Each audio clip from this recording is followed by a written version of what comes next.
আমরা এখন যে রাস্তাটি দিয়ে যাচ্ছি এটি একটি হাইওয়ে এবং একই সাথে একটি রানওয়ে।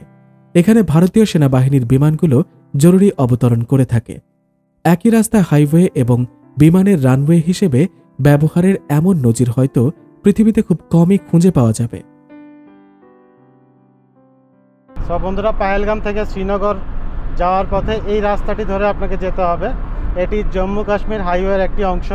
আর এই যে বিশাল রাস্তাটি দেখতে পাচ্ছেন, এটি কিন্তু একটি বিশেষ উদ্দেশ্য আছে।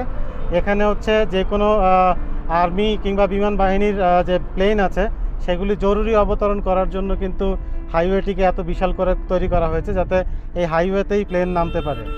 সো এটি আমি জানলাম, আমাদের যে ড্রাইভার আকিব ভাই আছে, আকিব ভাই আমাকে জানালেন যে এই রাস্তা দিয়ে গাড়ি যেমন চলাচল করে তেমনি অনেক সময় প্লেনও কিন্তু জরুরি অবতরণ করে এই রাস্তায়।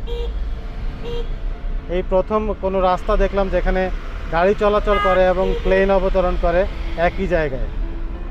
এটি কিন্তু দারুণ একটি ব্যাপার।